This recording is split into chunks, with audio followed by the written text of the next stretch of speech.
Yeah, yeah. Yeah, yeah. Yeah.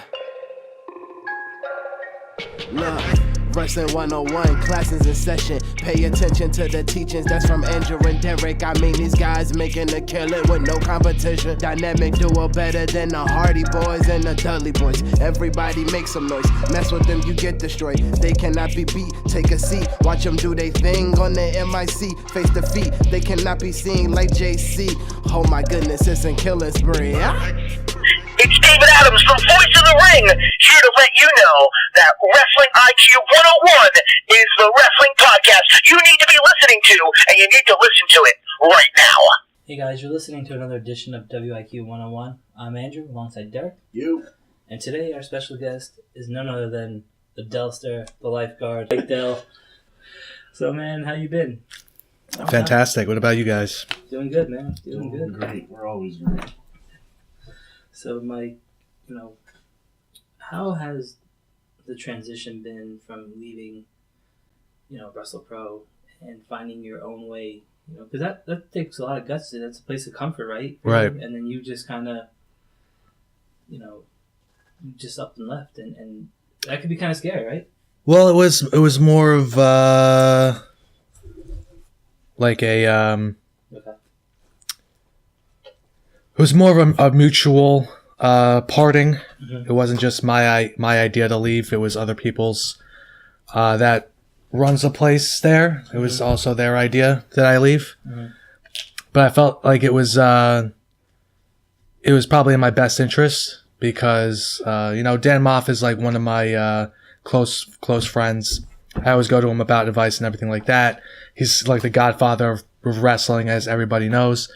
So his best advice to me was just that I had to make my own way, pretty much. Carve my own path, and I wasn't going to be doing that by just staying in my own comfort zone. With WrestlePro, and anyway, I felt like I was getting stale there with the gimmicks and stuff like that I was doing, the over the top gimmicks.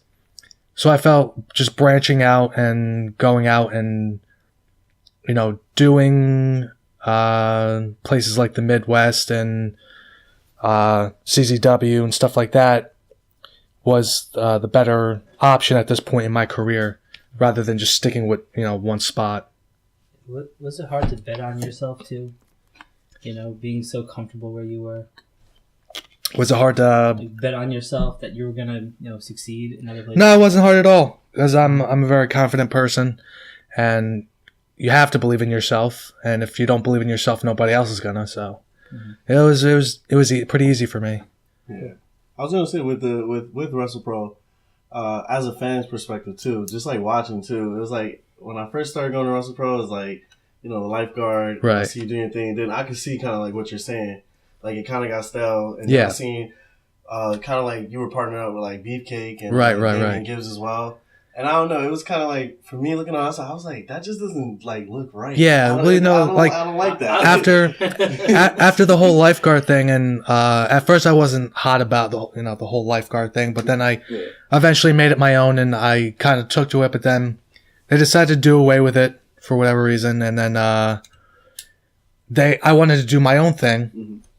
But they stuck me with Gibbs and Beefcake with the aesthetic males gimmick, and I wasn't really, that didn't really wasn't my cup of tea. Mm-hmm. And a lot of people came up to me after every match. People would come up to me like, "Hey man, are you all right? You having fun with this?" Or I was like, "Not really," but I had to act like I was having fun. Yeah. But it really wasn't my cup of tea, and a lot of people saw that I just wasn't having fun. Yeah. And I wasn't myself or anything like that. So, and I didn't like doing like the over the top gimmicks and stuff like that. I just wanted to do my own thing and create something that was, more my style.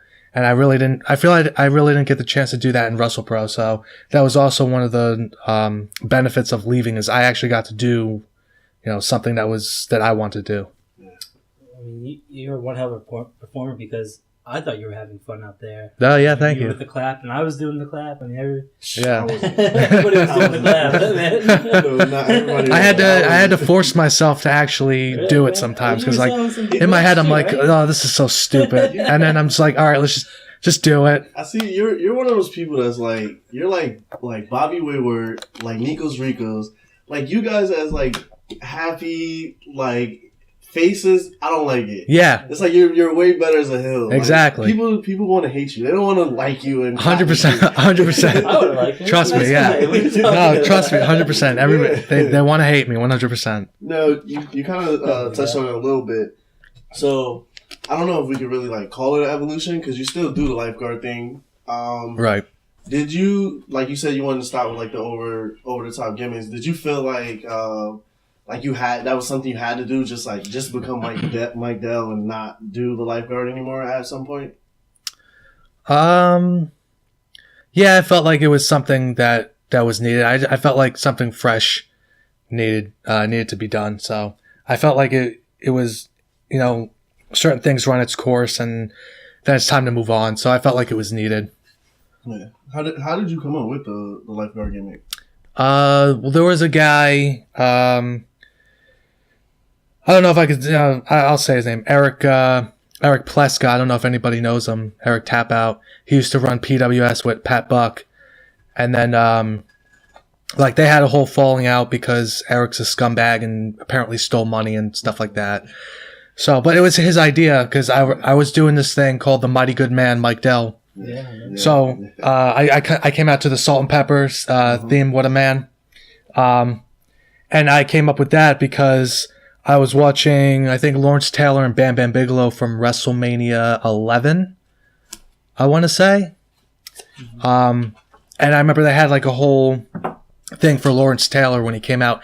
He had the sunglasses on and like the bright colored jacket, and he came out to that song. So I figured, let me do that. But it really wasn't connecting with the people like I wanted it to. So then Eric came up to me and he said, hey, what do you think about 80s style lifeguard Baywatch-esque gimmick? And I was like, I don't know, because again, it wasn't my cup of tea. But then I got all the gimmicks for it, and I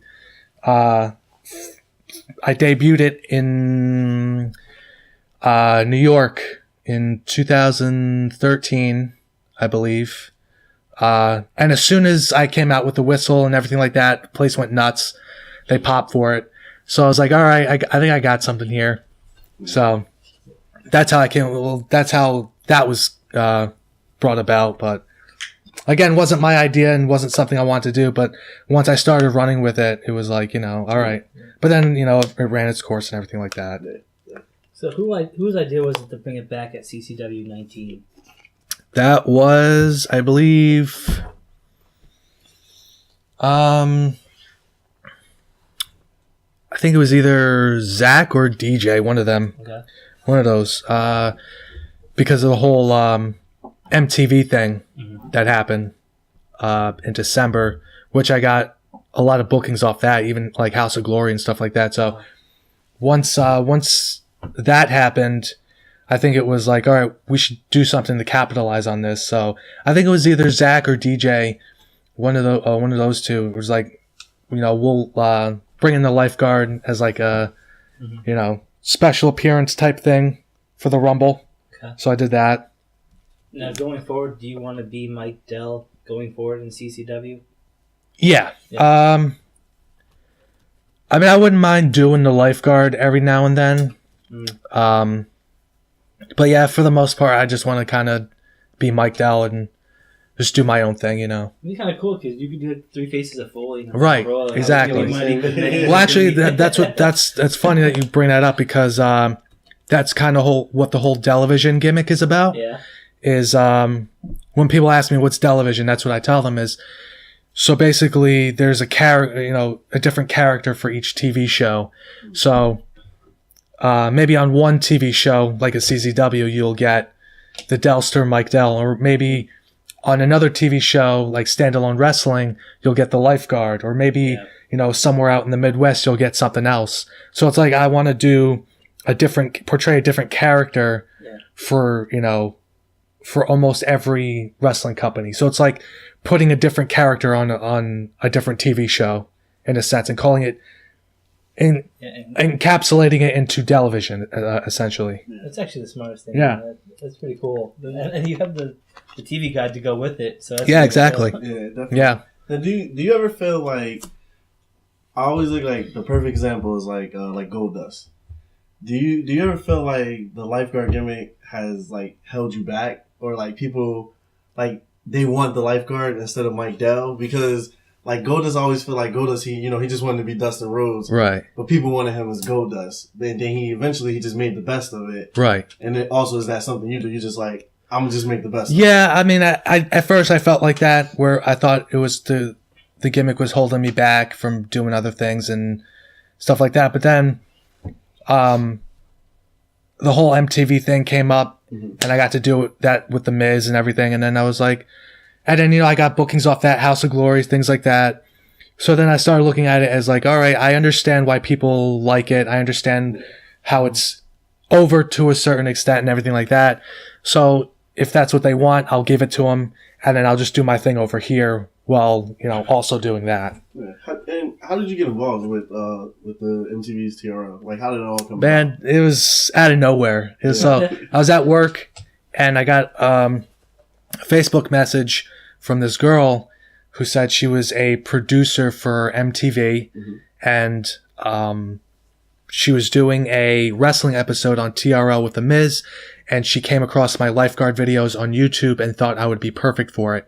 So naturally, I was skeptical. I didn't, I thought, is this a guy, trying to portray a girl and rape me or something like that? So, yeah, so I had her call me, and she called me. She gave me the whole rundown. She told me, can you be in New York tomorrow at 10 a.m.? And I was like, yeah. So went to New York the next day, 10 a.m. And in my mind, the whole time as I'm driving there, I'm still thinking like, is this real? Is this a setup? Like, what is this? So then I got there, at the place in New York, and I saw like the big MTV TRL logo outside. So I thought, all right, it's legit. So I went inside, met with all the producers and stuff like that. And then, probably like 3 or 4 other people were there from House of Glory. And, they told us that they wanted to put us through a tryout, so to speak, to see who, because they could only pick 2 to be on with The Miz. I think they knew ahead of time they wanted me and Caveman, because beforehand they had us come out in our gimmicks and kind of cut a 30-second promo. So they knew in their head already, I think they wanted me and Caveman. They just wanted to give everybody else a fair chance to kind of show what they can do. So they ended up picking me and Caveman from House of Glory. And then Miz got there probably like 5 minutes before they went live. And Miz and Maurice. And then, we did the whole thing on, we did the whole thing live. And then afterwards, Miz came up to me and he's like, hey man, those, I dug your heel promo, but you should know us heels never win, so don't feel too bad. It's like, all right. I got it. And then, I wish I could have, picked his brain a little bit, but unfortunately he has that John Cena schedule, so he had to leave. So busy guy, but very cool, very down to earth from the 30 seconds that he talked to me. So that's a win in itself to be on MTV, right? Oh yeah. And then, so I didn't even know they were still doing it, the whole TRL thing. Right? I'll be honest, when I heard, Mike Dell was on TRL, I was like, TRL? They still do Yeah. TRL? It was funny because they told me as soon as I got off the phone with the girl when I was at work, she was like, "Oh yeah, TRL's every day every week at 4." Yeah. So I went home later that day just to make sure that TRL was still a thing, and I turned on the TV, and sure enough, it was. Yeah, that's pretty cool. I mean, if you watch it now, they're bringing back Jersey Shore. So they're bringing a lot of stuff back. Yeah. See, so you can start fist pumping now, right? That could be a new gimmick. Oh man, Someplace else, right? Jesus. You see, I'll say I love the TRL stuff. The only thing I did hate about it is because I feel like the general public, they don't know who Mike Dell is. Right. So when I was like reading internet stories about it, the headlines were, I saw that. Miz stops by TRL for wannabe wrestlers. Right. I saw that. I was like, Mike Dell is not a wannabe wrestler. Yeah. He's a really great wrestler. Like, it's just like, I don't know. I see that, and then I think like 2% of me is like, well, it's just some guy he doesn't know. Yeah. He's never seen, my stuff or anything like that. And then the other part of me is like, just like laughs it off, shrugs it off. It's like, whatever. Yeah. Whatever, dude. I gotta ask you this, man. What's the problem with Wawa? Man, let me tell you. All right, here's my issue. Here's my issue. So, whenever I get out of the gym, I'm in the mood to occasionally get something from Wawa. It's usually like an egg wrap or something like that. Mm-hmm. This one specific time I went in there, they didn't have it. They had a whole bunch of other stuff, a whole bunch of crap that I don't eat. And all I wanted was an egg wrap. That's it. That's all I wanted. And they didn't have it. And then I went back the next day and they still didn't have it. And then I went back the next week and they still didn't have it. So it's like they have so much limited options. And it's like people are like, oh, but limited options, you're getting all this great stuff. You're not, though. You're really not. When you go to Sheetz, you can get egg whites and chicken on a bagel. You can get, they have this thing called Dr. Pepper sauce, which is the bomb. It's the greatest thing ever.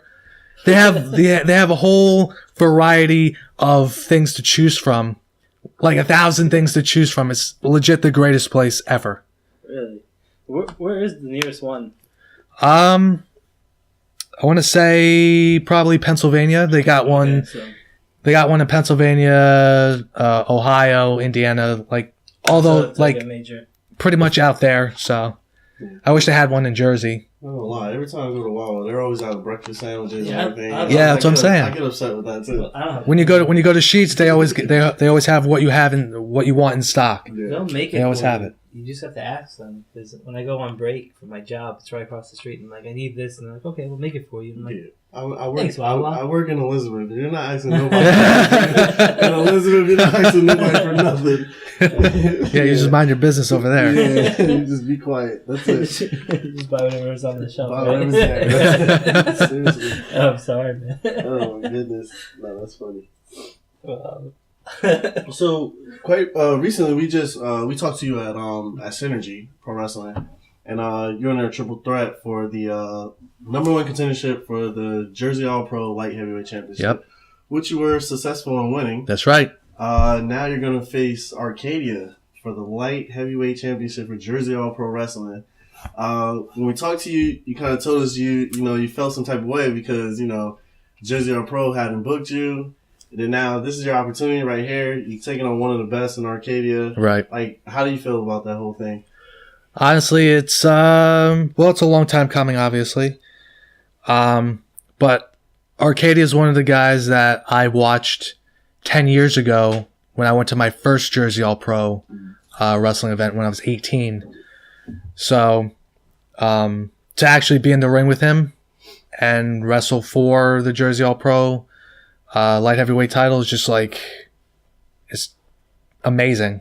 It's like such an opportunity, and just to show the people who book Jersey All Pro Wrestling, what I'm capable of. And I mean, I'm sure they've seen my stuff before anyway, but now just to be in there with their champion,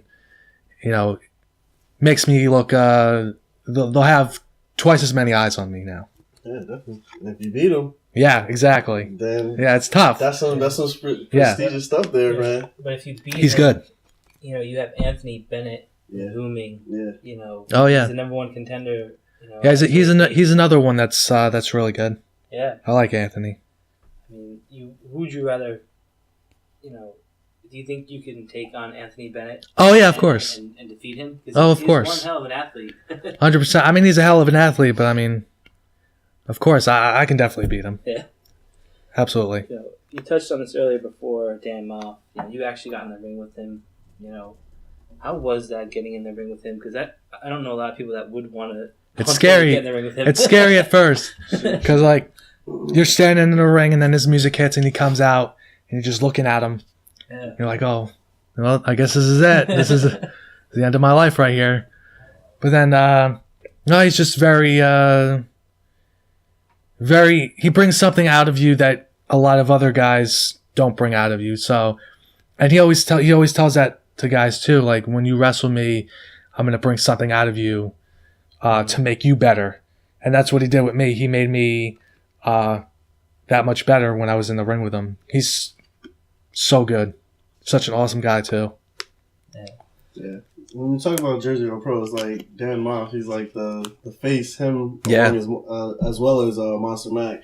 And those guys, they just like, for Dan Moff to be like such a monster that he is, we hear like countless stories. Even Monster Mac himself, he's helped us out like tons of times. Right. Like both of those guys, they're just like, they help out everybody. They just love the business. You can tell that for sure. They give back. They give back. Definitely. So back in the day, when you were watching TRL, what videos were you always rooting for to be number one? Honestly, I don't even remember. I would always Britney Spears or something. Yeah, we'll say that. Britney Spears and at that time it was like Christina Aguilera, Britney, Backstreet Boys, and NSYNC. Those are like number 4. Well, I like Christina Aguilera. I liked her stuff. Yeah, dirty, man. She made out with Madonna too, right? Madonna, yes, Britney, that's Britney too. Everyone talks about Britney. It's like Christina made out with Madonna too at the same time. Yes, that's right. Britney. I guess you expect that from Christina, not from Britney though. Now we talk about Jersey Girl Pro. This is a prestigious company. Let's talk about CZW. Like, how did you get involved with CZW? And like, what does that mean? Because Jersey Girl Pro, you see a ton of guys go through there. CZW, you see a ton of guys go through there. And usually when guys go through there, they make it somewhere. Right. Like, so what does that mean to you, like, just being involved in CZW? Well, it's, honestly, I don't even look at it as like, oh, I can't believe I'm here. This guy and this guy and this guy passed through here. I don't even look at it like that. Yeah. I mean, I used to when I was trying to get there, but now I look at it as like, I'm here. Let me try and figure out what I can do to get seen or get to that next level and things like that. But how I got there was, I believe, in the summer of 2014. I want to say, Joey Janela actually helped me get into Dojo Wars when Gulak was still running it. So he brought me there, and then me and Janela worked one-on-one there. And we went for about like 25, 30 minutes in the opening match, which was ridiculous. 25, 30 minutes in an opening match. And we pretty much killed it, though. And after that,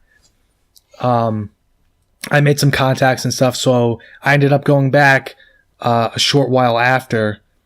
So Janela actually helped me get into the whole Dojo Wars CZW thing. And then I started doing Dojo Wars consistently sometime after that. So that's how I pretty much got in there. And you've had such a fantastic run over there. I mean, facing Anthony Green, Kid Osborne. Right. What have been some of your favorite moments, being a part of the dojo? There's a lot. I mean, just having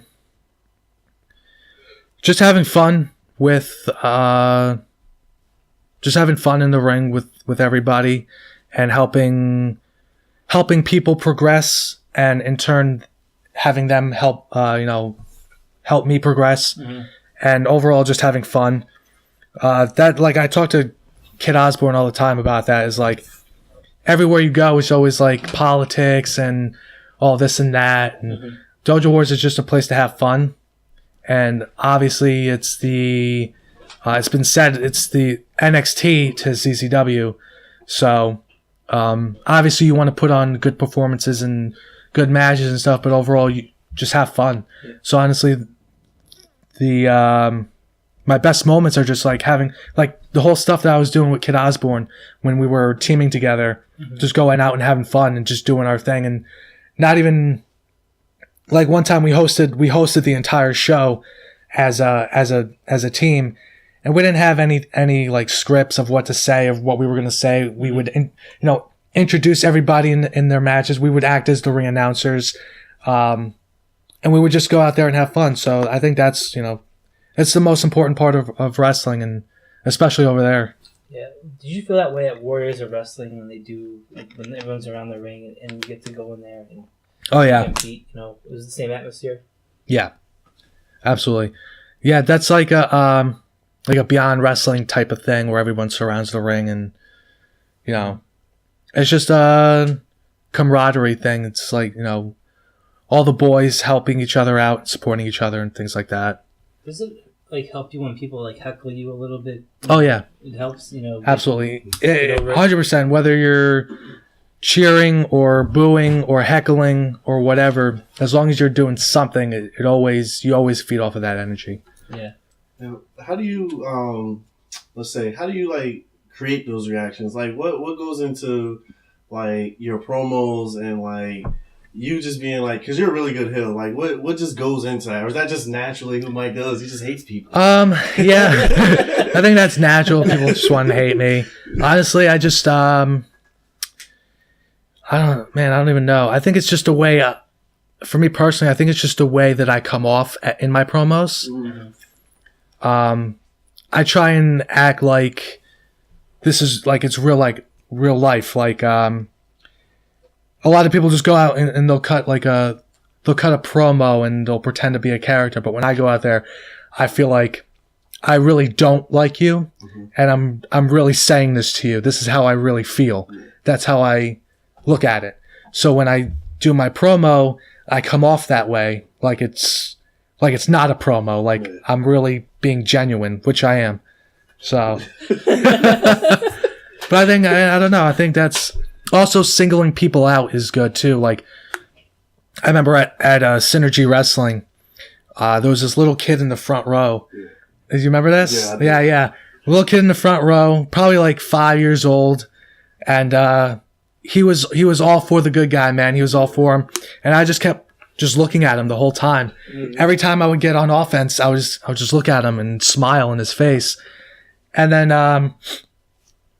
the little kid, he thought that the good guy was going to win, and then I came back around and I stole the victory, and then I got out of the ring, and I just looked at him and I smiled, and I did a little strut right by him, like a Vince McMahon walk, and then as soon as my back was turned, he gets up out of his chair and does a Power Rangers jumping kick to me, which was the best thing ever. That's awesome. Yeah, it was awesome. They announced with the next show, don't touch the wrestlers. Yeah, exactly. Exactly. Those kids at Synergy are nuts. But I wish that would happen all the time. That'd be fantastic. See, so wrestlers actually like stuff like that, right? Especially when you're a heel, you get reactions. Because it's like you did your job as the bad guy. You got under their skin enough for them to do that. So it's awesome. And it's weird. That doesn't really exist nowadays. Usually the heels are cool. Yeah, that's exactly it. Me and it's funny. The other day, me and Darius Carter were talking about that. How heels just want to be cool heels now, where it's not everyone they just want to do their cool stuff, and they want to get over with the fans, and they want to be that cool heel instead of the people, the person that if you were to see this heel on the street and you really want to punch him in the face because you think that's who he is in real life. It's just like MJF is a perfect example of not being the cool heel. He's that guy that if you did see him on the street, you want to punch him in the face. And so MJF is a perfect example of that. He's straying away from the typical cool heel persona. That's so funny when you were saying that. I was thinking that too. I remember we had CZW and he's there's people walking by and he's trying to sell his 8x10s. But he's still a heel. He's hey, fat boy, come buy this 8x10. I'm just yo, this guy is nuts, man. Yeah, it's so funny. That's what we need in wrestling right now because it's very it just hasn't been seen in a long time, and I think that's MJF is going about it the right way, and I think a lot of other guys should follow suit. Even at Best of the Best, he dropped the Wire title. Yeah. And he stepped right on there. He spit right in the face of DJ Hyde, right in front of him. This is this company, it's this title, and I was like, damn, I mean, that's cold, man. You see people do that sometimes with the belts. They always disrespect them, but I'm like, Right. damn, like that's. Like, what a jerk, right? Hey. It's, you know, but I was like, that's what makes him cool and a great heel as well, you know? Right. It just portrays really well. Yeah. You know. And I feel like sometimes like that gets lost. I think people when you're trying to get a reaction, sometimes wrestlers are just like they want to get like a good reaction and they don't realize like heel heat is just as good a reaction. Right, as exactly. people I think it's even better than. and I feel like it's so much easier just to have people hate you. Yeah. Like if I was a wrestler, I'd be a heel. I would just have people hate me. It's so much easier to have people hate you. It really is, especially being me. You know, people just naturally want to hate me. Yeah. One thing I always wanted to ask you, man, where's Stiffwood Beach? Stiffwood Beach is it is undisclosed location. I can't divulge that information. Undisclosed location. Stiffwood Beach, yes. I will lead into my next question. How did Coach D end up finding that, you know? And how was it working with Dylan Stiffwood? You know, what's funny is I actually met him at the gym maybe like 3 years ago. Let me see. Yeah, about 3 years ago. I came in with some kind of, I think my NWO shirt or something like that. And he noticed it and he's like, hey, you like wrestling? He's like, yeah, we started talking about wrestling. You know, obviously he brought up the Ultimate Warrior and how he was good friends with him and things like that. So then he came to one of my matches at PWS at the time, and he wanted to get involved. He's like, how do I do this? How do I get involved? I wanna be a manager. I would love to manage you. It's like, yeah, just go to the PWS school in Rahway and talk to Pat Buck. And then he did, which I didn't think he was going to do. And then the rest was history. He put him with me as the lifeguard, and he was Dylan Stiffwood. So then that's how I came up with Stiffwood Beach, because he was like the OG lifeguard. Right, he was you in the What's future, that? right? He portrayed you in the future. Right? Yeah. Yeah. Yeah. I mean, I loved you guys together. You know, Man. That was good. I actually enjoyed my time with him. It was good. Were you kind of devastated? I mean, I know he was devastated. Oh, of course. Oh, yeah. When you guys split. Yeah. Oh, yeah. You don't know the half of it. Every time I would see him in the gym, he would come up to me and be like, "Oh man, remember the good times that we had as Dylan Stiffwood and the lifeguard?" I was like, "Yeah." He's like, "Oh man, maybe just that one time we can come back together." I was like, "Yeah, who knows."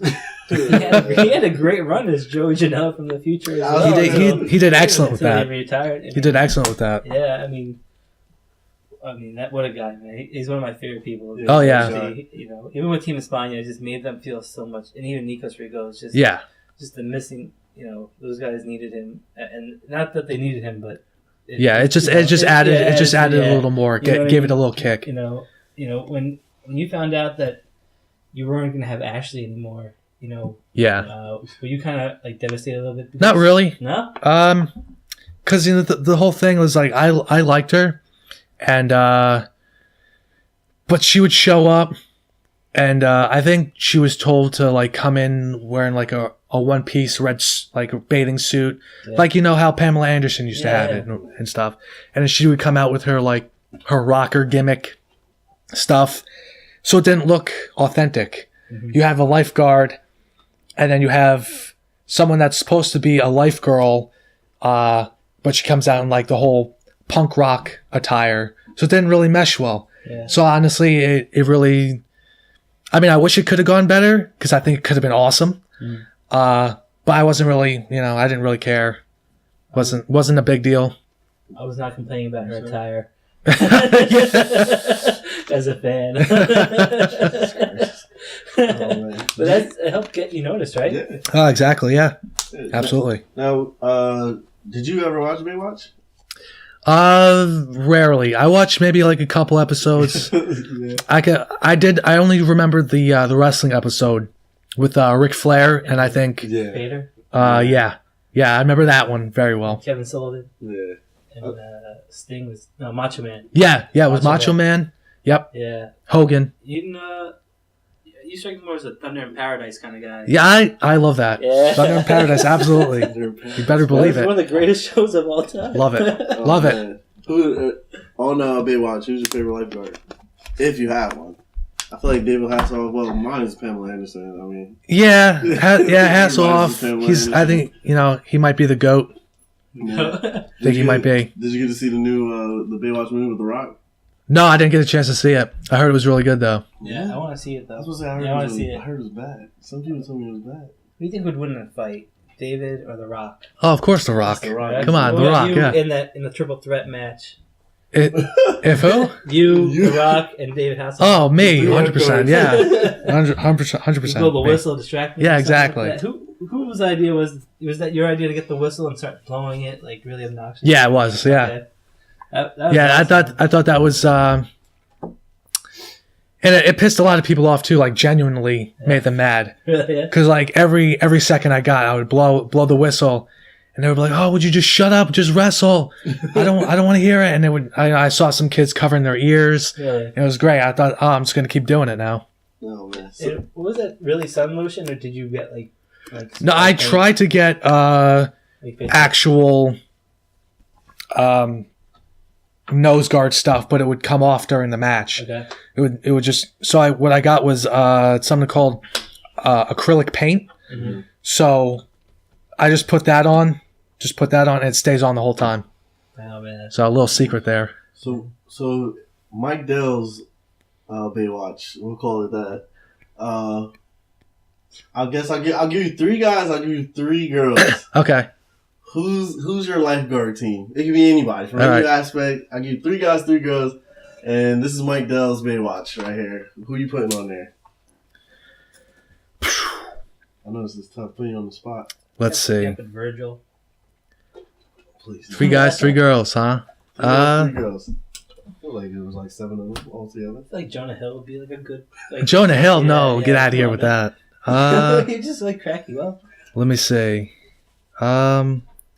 Geez, I don't think this one's gonna go well. I have to say, let me see.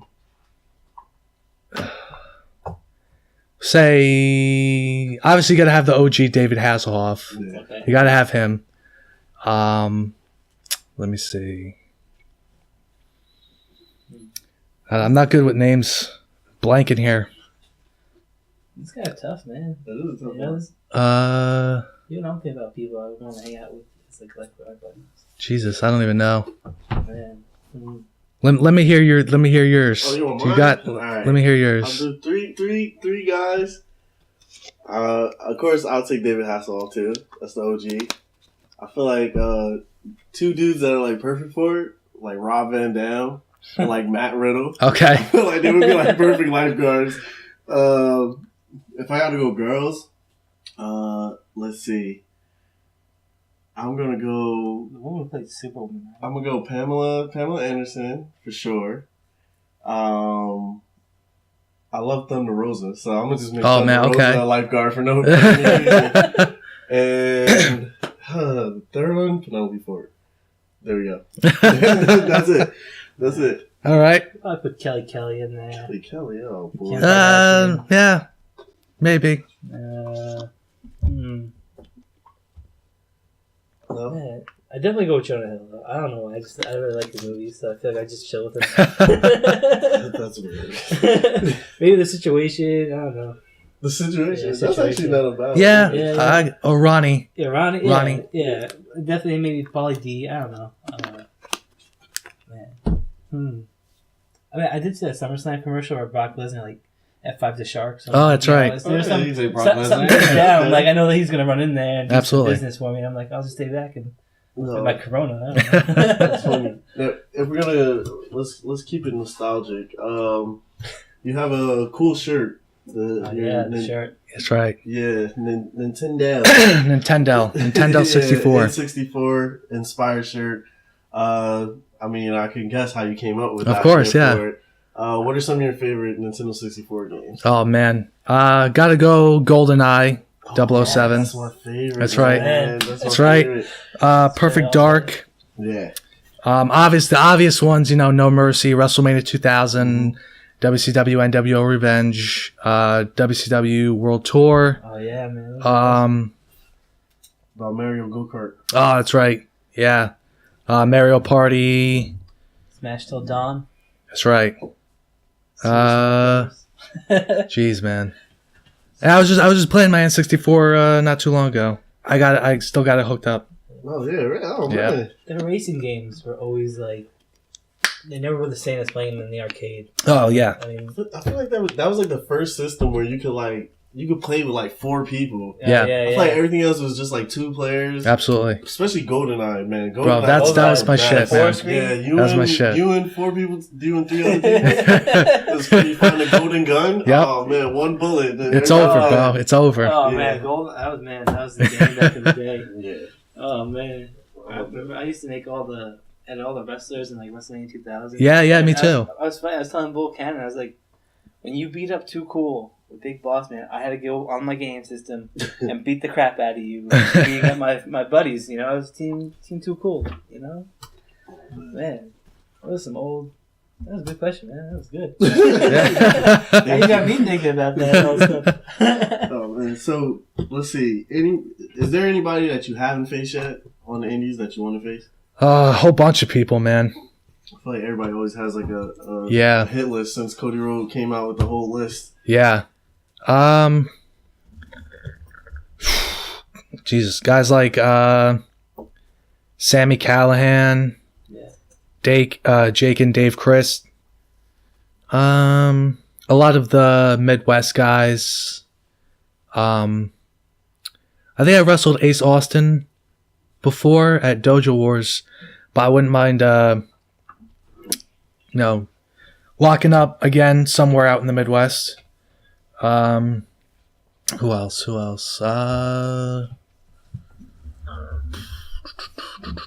Name some guys. I'm blanking here. Well, you've been in the ring with Brandon Kirk. I wrestled him. I was thinking Brandon Kirk too. Yeah, you've been You said Joey Janela. I want to. Is there footage of this somewhere? There I is. want to see this. Yeah. Yeah, there is. I wrestled him a couple times actually. I wrestled him at WXW C4 in Pennsylvania. That was like 2013. I wrestled him in 2012 at Bandito Jr. used to run a company called UWA in Newark, New Jersey. So I wrestled Janela there. I wrestled him at Dojo Wars, and I wrestled him like one other time. So we wrestled a lot, but honestly, I wouldn't mind wrestling him again. We haven't wrestled in a long time. I was thinking like Keith Lee, which is phenomenal. Keith Lee. Who's the other one? Matt Riddle, Matt of course. Riddle, I like that. And Ace Romero is Ace another Romero, one. Yeah, that'd be nice. I feel like you have like just like right now, it's just a good time to be an indie wrestler. Oh, absolutely. Just the talent that's out there. You can just literally pick a dream match at any show. Yeah. EC Negro won, PJ Marconi. You can just Mike Orlando. You can just literally just rattle off people and be like that. That is somewhere a dream match that you can have. Yeah, and it's funny. I was having this discussion. I forget who I was having this discussion with, but if you look back on like the roster from Ring of Honor in 2002, 2003, it was stacked. Yeah, Like absolutely. CM Punk, Cole Cabana, Dan Moff, Monster Mac, AJ Styles, Christopher Daniels, Joe was there. yeah, Samoa Joe. And I was like, is there ever going to be, I don't know if it's like that now. Is there ever going to be a time where there's just where the locker room is just stacked like that? I don't know if it's like that now because every time a guy picks up momentum, he gets picked up by WWE. That is true. You know what I'm saying? Yeah. So it's like, I feel like we haven't really had that. Like, there's guys that are getting to that point, like MJF and things like that, Janela. But is there ever going to be like a time period again like that where it's just top to bottom, just the whole locker room is just stacked? Yeah. I feel like Cody and Omega are kind of doing that now because now that's like the cool thing now. Right. Just now it's like you don't have to go to WWE to make it now. Right, exactly. Now you can be in Evolve or you can be at CCW and still get, that mainstream, and especially with the internet now too. You can look at places like Japan that it was hard. I remember I had to go to trade, tape traders. Yeah, you know, yeah, yeah. All that stuff, and like, oh man, I'm like digging through bundles of like Best of Liger and Yeah. stuff like that. You would really have to go to the shows, and now you can just go on YouTube and be like, okay, Liger, Right. You know, so. Yeah, I mean, now I think those guys are making it cool. The Young Bucks are definitely making it, you know. Oh, yeah. You know, and they're showing people you can go to Hot Topic and get their stuff, you know. Which is awesome. Yeah. It's awesome. Yeah, and it's awesome for everybody. Yeah, it really is a good time to be on the indies right now because it's like so many opportunities everywhere you look, everywhere. Yeah. So kind of how that's like a good question because right now like it's a good time to be on the indies, but there's a lot of guys on the indies. Yeah. So what do you do to separate yourself from everybody else? Just be different. That's the whole thing is because guys are competing, it's just so hard to get noticed when you guys got guys that are at the top level and guys are being used over and over and over again for almost every promotion. So it's hard to get new guys, a fluctuation of new guys in there when it's just always the same people. So I think it's more of you gotta do something different. You gotta be like do something other than super kicks and Canadian destroyers and stuff like that. Yeah. Pick a different gimmick, like get an actual gimmick that'll wow people, that'll make people look over here and be like, oh shit, what's that over there? It's all about pretty much just getting out of your comfort zone, thinking outside the box, and also at the same time being a likable person, because that's what also gets you into places is do people like you as a person? Which I had this discussion with a lot of people. It's like there's some people out there that are not everywhere because they're not really a likable person. They talk too much, where it's like another guy over here, maybe he won't be talking as much, but he can relate. He's relatable and people like him, so they help him out in getting places. So I think it's a combination of being likable and also thinking outside the box and just being creative with your stuff. You talked about this earlier though, about not really liking where you were with the aesthetic males. But did you like the camaraderie, the being part of the team with Bucake and Gibbs? How was? Oh yeah. Was it like a good brotherhood between them and J Enterprise? Yeah, me and we always hang out for like pay-per-views and stuff like that. Whenever pay-per-views are on, I always go to Gibbs's place, and we're always hanging out and stuff like that. We have a group chat going, so it's like those are like the core. Those are the few guys in wrestling that are actually my legit friends. Mm-hmm. Yeah, me and the camaraderie's always been awesome between us, even dating back to WrestlePro. Yeah, you kind of miss that atmosphere because you were such a big part of that locker room. You're seeing these guys, do their thing. You kind of miss being part of the family a little bit. A little bit, but I realized also that it's changed. It's not like it used to be. Can't go back, right?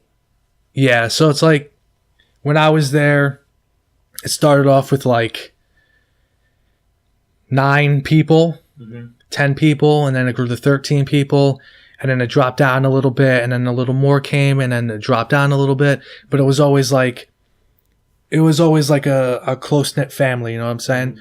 And and I would always be at training. I never missed a training from the time I started in 2012 till when I left in 2015, 2016. So it's like I was always there.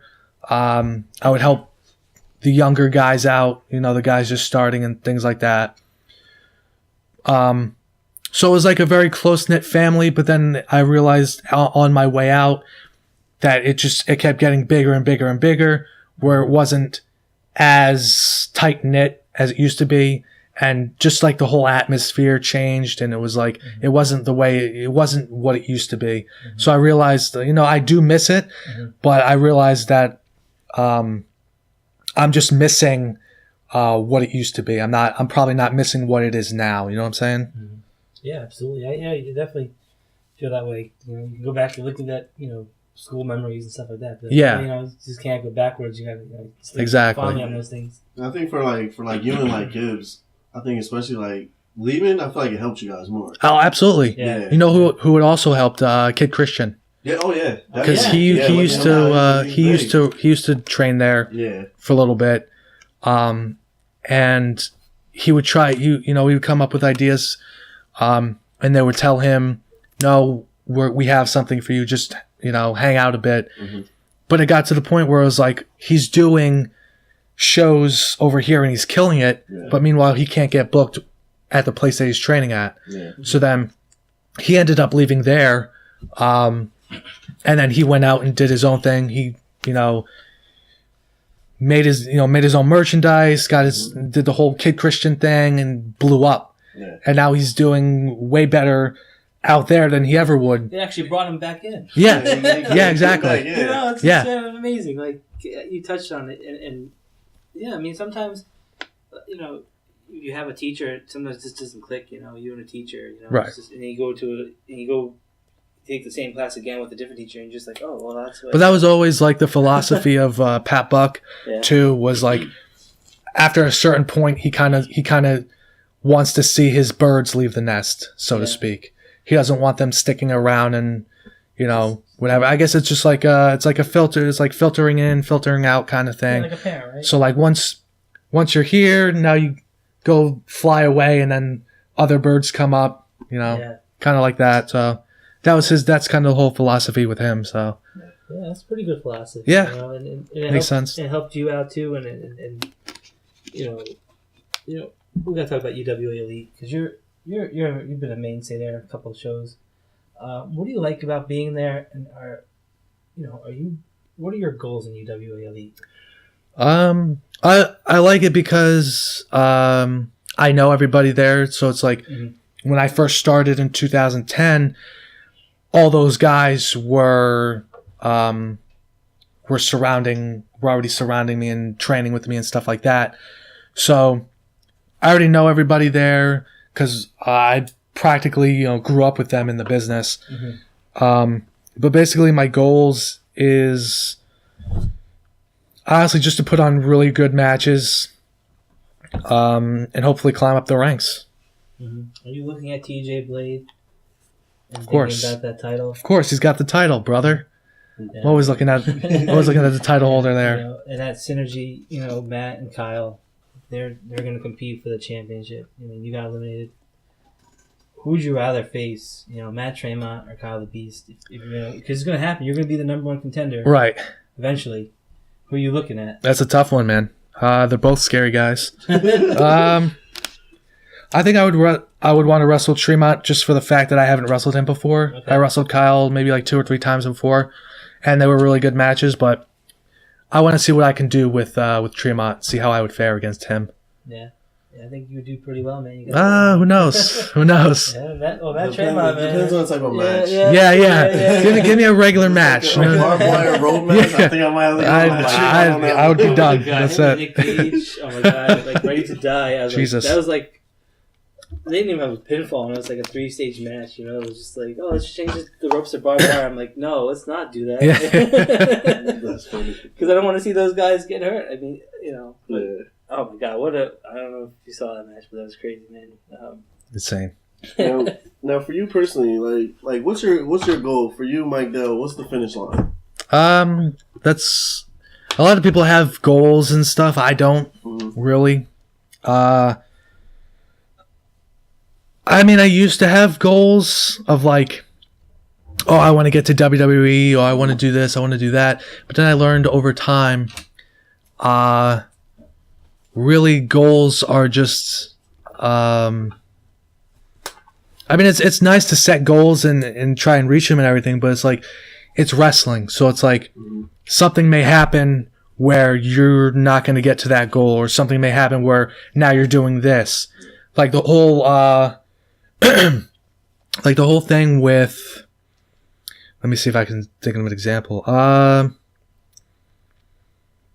whole thing with WrestlePro when I was there, one of my goals was like, oh, I want to get to the top. I want to be the champion. I want to, be in the main event. I want to do this. I want to do that within the company.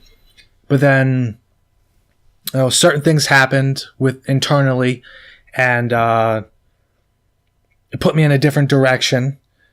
And so I knew already that those goals that I wanted weren't going to happen. Yeah. And even if it did happen, it probably wouldn't be for like 8 or 10 years. And I'm not going to, be complacent and stick around a place for 8 to 10 years just to, get to the main event or whatever. So it's like, guys have goals and stuff, which is good. You should have goals, but I just take it as it comes. I just go with the flow. Yeah. So whatever comes at me, I just take it. So, I'm just along for the ride right now.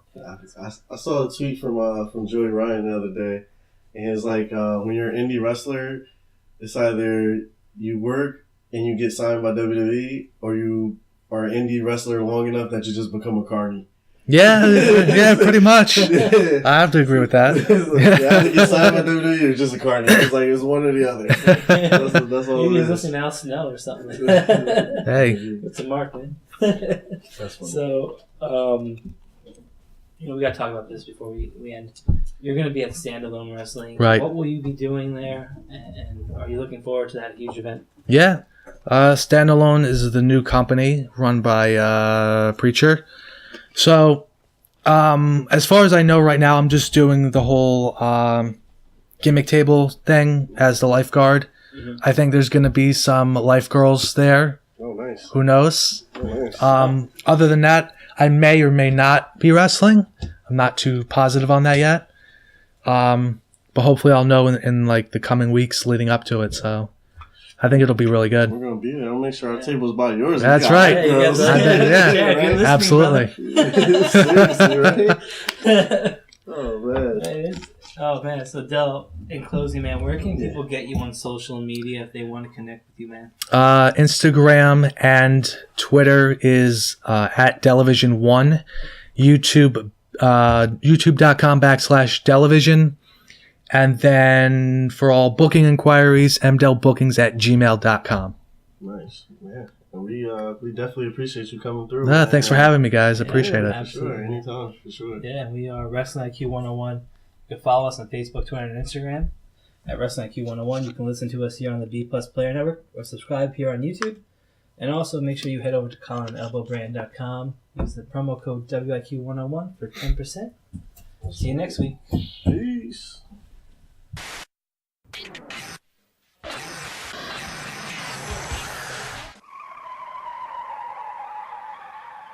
You have just listened to the Wrestling IQ 101 podcast, powered by B Plus Player Radio. One more for the good guy.